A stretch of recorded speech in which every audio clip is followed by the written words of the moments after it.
रवींद्र चव्हाण भाजपचे प्रदेशाध्यक्ष ही जबाबदारी मिळून त्यांना अवघे 6 महिने झालेत। या कालावधीत राज्यात सर्वात मोठी निवडणूक पार पडली ती नगरपालिका निवडणूक। या निवडणुकीत पहिल्यांदाच भाजपला जबरदस्त कामगिरी करता आली। तळागाळात भाजप रुजविण्यासाठी गृहमंत्री अमित शाह आणि मुख्यमंत्री देवेंद्र फडणवीस यांनी टाकलेला विश्वास रवींद्र चव्हाणांनी नगरपालिकांमध्ये सिद्ध करून दाखवलाय। आता रवींद्र चव्हाणांचा झंझावात महानगरपालिकेत दिसून येतोय। त्यांच्या रणनीतीचा थेट फायदा थेट पक्षाला होतोय का, हेच या व्हिडिओमधून पाहूयात। नगरपालिका निवडणुकीत भाजप नंबर 1।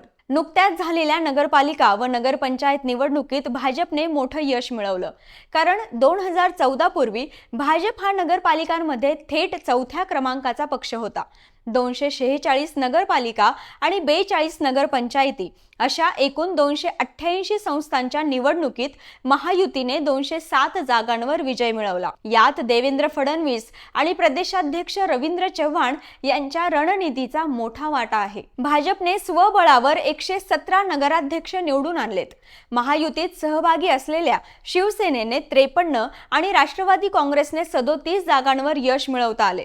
2025 मध्ये देवेंद्र फडणवीसांच्या मार्गदर्शनाखाली प्रदेशाध्यक्ष रवींद्र चव्हाण यांना एक विक्रम करता आला। तो विक्रम म्हणजे राज्यात नगरपालिका निवडणुकीत भाजप नंबर 1 चा पक्ष ठरला।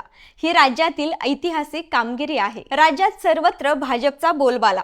राज्यातील सर्वच भागात भाजपला जबरदस्त यश आले। विदर्भात तब्बल 51, पश्चिम महाराष्ट्रात 23, मराठवाड्यात 17, उत्तर महाराष्ट्रात 14, कोकणात 5 जागांवर भाजपचे नगराध्यक्ष निवडून आले। रवींद्र चव्हाणांमुळे एकनाथ शिंदे बेजार थेट अमित शहांकडे गेले। नगरपालिका निवडणुकांमध्ये भाजप व शिवसेनेमध्ये संघर्ष सुरू झाला।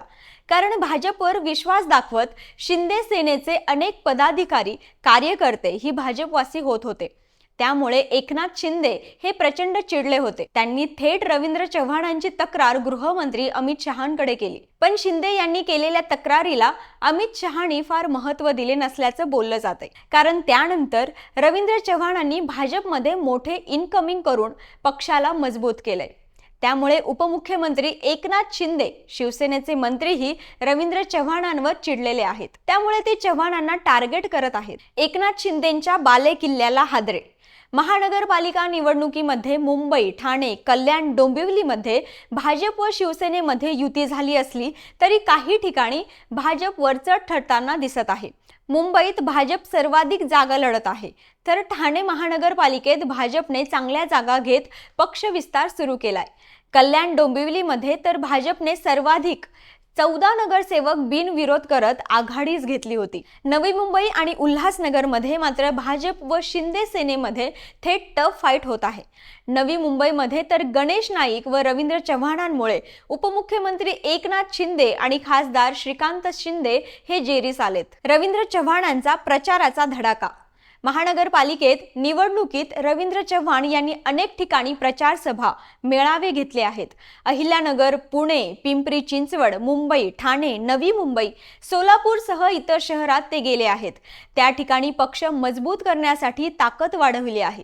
गृहमंत्री अमित शाह, मुख्यमंत्री देवेंद्र फडणवीस यांच्या सांगण्यावरून रवींद्र चव्हाणांनी महानगरपालिकेत रणनीती आखलेली आहे। त्यामुळे नगरपालिकानंतर महानगरपालिकेतही भाजपला घवघवीत यश मिळू शकतं।